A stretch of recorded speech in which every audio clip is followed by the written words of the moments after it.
తెలంగాణ రాష్ట్రంలో నిర్బంధ పాలన సాగుతుందని మాజీ ఎమ్మెల్యే పెద్దపల్లి జిల్లా బీఆర్ఎస్ పార్టీ అధ్యక్షుడు కొరకంటి చందర్ అన్నారు.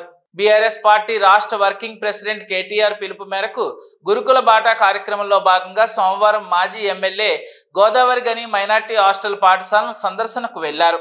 ఈ సందర్భంగా ఆయన మాట్లాడుతూ గురుకుల పాఠశాలలో విద్యార్థులు సరైన వసతులు అందడం లేదని, సరైన భోజనం పెట్టడం లేదని విద్యార్థుల తల్లిదండ్రులు తెలపడం జరిగిందని, ఈ కార్యక్రమంలో BRS party working president KTR గురుకుల పాటకు పిలుపునివ్వడం జరిగిందని, గురుకులాల్లో విద్యార్థుల పరిస్థితి, వారి స్థితిగతులను తెలుసుకునేందుకు వస్తే పాఠశాల అధికారుల అనుమతి లేవంటూ మాట్లాడుతున్నారని, ఇది దుర్మార్గపు పాలనకు నిదర్శనమన్నారు. ఇప్పటి వరకు 48 మంది గురుకుల విద్యార్థులు మృతి చెందారని చెప్పారు. గురుకులాల పాఠశాలల్లో పిల్లలకు ఏ ఇబ్బందులు కలిగినా పూర్తి బాధ్యత పాలకులు, ప్రిన్సిపల్ వహించాలన్నారు. నిర్బంధ పాలనకు ప్రజల నుండి తిరుగుబాటు తప్పదని హెచ్చరించారు. కొంచెం బియ్యం బాగుండడం లేదు అని బయట ఉన్నటువంటి కొంతమంది తల్లిదండ్రులు వాళ్ళ పిల్లలు చెప్పిన సమాచారం మేరకు మాకందరికి కూడా చెప్పినటువంటి సందర్భంలో BRS party working president KT Rama Rao అన్నగారు బీఆర్ఎస్ పార్టీ ఆధ్వర్యంలో ఈ గురుకుల బాట కార్యక్రమానికి పిలిపించినటువంటి నేపథ్యంలో ఇప్పటికీ ఈ సంవత్సరంలో 48 మంది విద్యార్థులు చనిపోవడం జరిగింది.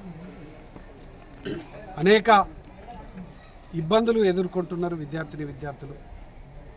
వీటిపైన ఈ యొక్క ప్రభుత్వం పట్టించుకోవడం లేదు. ఆనాడు కేసీఆర్ గారు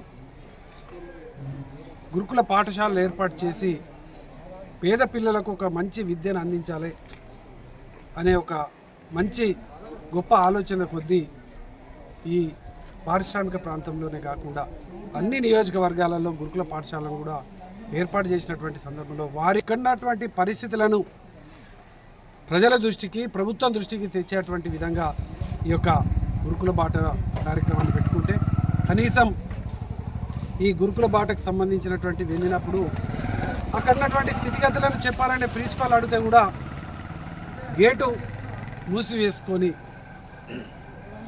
అనుమతి లేదని మాట్లాడుతున్నటువంటి పరిస్థితి నిజంగా దుర్మార్గం.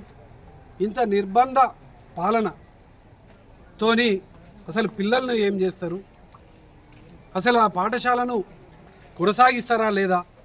మీరు నిజంగానే ఆ గురుకుల పాఠశాలను మంచిగా నడిపిస్తే మేము గొప్పగా నడిపిస్తున్నామని చూపెట్టండి. మేము ఈ ప్రాంతంలో 5 ఏళ్ళు ఎమ్మెల్యేగా పరిపాలన చేసినటువంటి వాళ్ళమే. మరి పరిస్థితి చూసడానికి వస్తే కూడా ఆపడం అనేది నిజంగా చాలా దుర్మార్గం. ఇంత దుర్మార్గమైనటువంటి నిర్బంధ పాలన తప్పకుండా, ఇటువంటి పాలనకు ప్రజల నుంచి తిరుగుబాటు తప్పదు, విద్యార్థుల నుంచి తిరుగుబాటు తప్పదు.